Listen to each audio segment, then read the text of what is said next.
and I've been farming here for 46 years. I started when I was quite young, when I was 21. I was doing regular farming, and I decided to go in for large-scale beef production, and we were doing about 1,000 cattle a year. And I closed the feedlot down, and I always thought there should be a business to be had in trying to produce meat in the way the great chateaus produce wine. The supermarkets have driven the consideration of food production into how do you make it cheaper, and I thought there ought to be a business, how do you make it better?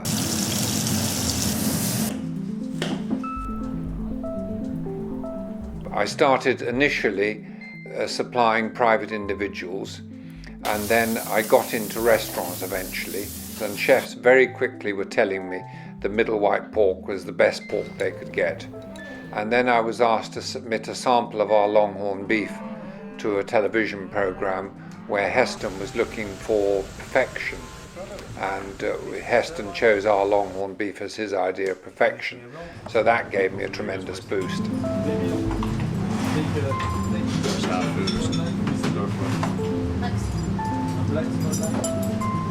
And we are very fortunate that we now supply about 1/3 of the Michelin-starred restaurants in the country. And I always say they're very easy to deal with, provided everything's perfect. And getting it right for those guys, they're in pursuit of perfection for their customers. And we've got to be doing our bit to give them the right ingredients. We started with 3 breeds of animal: the longhorn cattle, the middle white pig, and the Ryland lamb. If once you've eaten middle white, you won't want to eat anything else. It's just in a completely different league.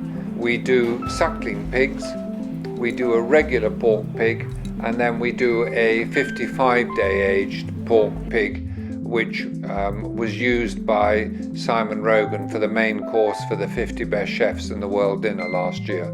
So that was a feather in our cap. And then with our sheep, we do Ryland sheep. We were contacted by a 2 Michelin-starred chef some years ago to see if we would supply him for a meal he was cooking for the French President Sarkozy on his state visit. He said he'd eaten our lamb recently, and it was the best lamb he'd eaten in his life. What we're trying to do is to produce something when the chef has done his bit, that the customers say, wow, this chef really knows how to cook.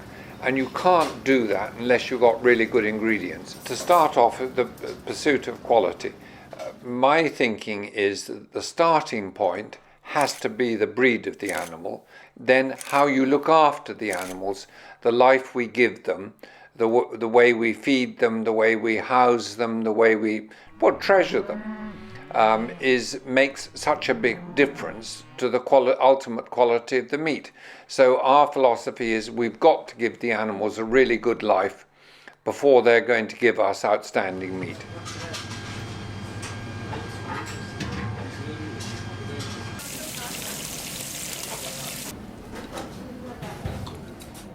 For most farm products, the consumer is paying 3.5 times what the farmer receives. We're selling direct to the end user, and we sell at about the same price you'd pay in a good supermarket.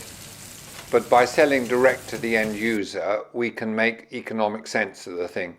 We're offering our customers Premier Grand Cru at Cru Bourgeois prices, to use a wine analogy. And that 3.5 times more enables us to use a less productive animal and to give it a much better life and to produce something that's really delicious to eat.